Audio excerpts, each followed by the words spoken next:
Okay, another video very quickly, and I've got a whole bunch of work I'm going to be doing with the plants this weekend, even though they're saying there's supposed to be a storm coming, but what can I do? So I know that I made some questionable choices. For one thing, I decided, like at the very beginning, I decided that if I use 6-inch pots, which I've done many times, by the way, I could fit more on the table here, giving me more opportunities. And that's true.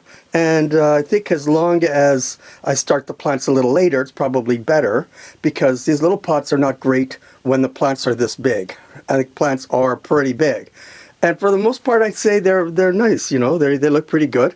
They're actually standing up on their own, but easily breakable, I think, in gusting winds.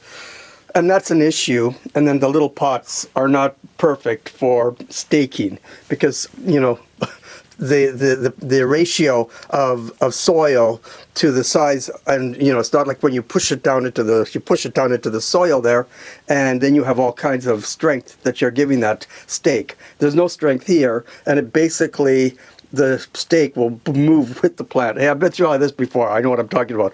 So I know that's the case, and we're supposed to have a storm this afternoon, and the gusty winds to 60 or even 70 kilometers an hour, and that's very bad. Meanwhile, I'm looking, when I come down here, and every time I come down, there are more leaves, and I'm picking them all up, as you know, so most of the time there aren't any leaves when I come down, when I'm doing a video. But I was picking them up and I thought, you know, this is all part of it. And I could look way over there and I could see some leaves sitting there. The plants drop their leaves when they're distressed. And this plant over here in particular worries me. I don't think this plant is even going to make it. It's looking like crap. And it was a nice big plant, but it's like the biggest plant.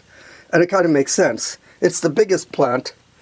And so it's root bound. And these plants are I mean, a lot of them are fine.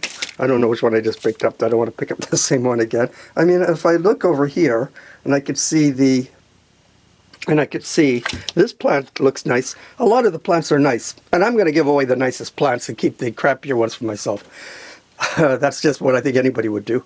But, you know, I'm pretty happy with this one.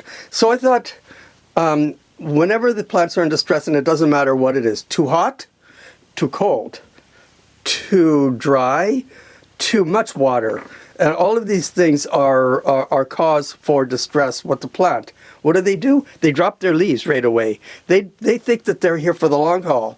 Pepper plants can live for 40 years, and they're all still toddlers. So they don't think that this is it for them. They don't think the time is of the essence. They think they have all the time in the world, actually.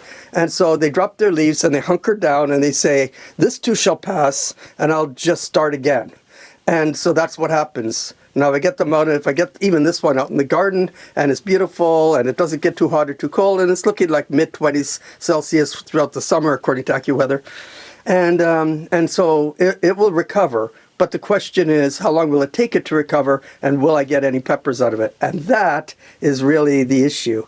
So I thought, you know, when you're planning to do something like this yourself, you probably want to have bigger pots, like 8-inch or even better 10-inch, have fewer plants, because I had a lot of trouble watering the plants in the back. I can't be pulling them all out, putting them on the floor, watering them basically one by one and putting them all back. That is so time consuming. So I try to water from above, especially at this point. And the water's splashing and it's really hard. It's hard to do. So this is probably not the ideal way to do this. And I'm kind of lucky that I don't have more disasters happening with these plants. How they stick together. And this was this one's a beauty. I don't know if I can even, you could see, it's nice. Anyway, I had a feeling this wasn't going to be a short video. Before I start moving it, I've got to stake them all as best as I can, and I'm going to try to get them outside, and I'm going to be just pacing back and forth while a gigantic storm happens, or I'll stake them all, put them all back here, and tomorrow, looks like it's going to be a little bit nicer. Maybe I can wait until tomorrow, a little bit cooler but nicer, and I'll see what happens. I just don't know at this moment what I'm going to do. Anyway, I just wanted to kind of do this quick video because, hey, If I'm not telling the bad stuff, I'm only pretending that everything's good, I'm not doing anybody any favors. So if you've actually watched this video, you know, not very many people are watching my videos. I appreciate that you're watching it. And I always want to say that because I don't take anybody for granted. Thank you very much.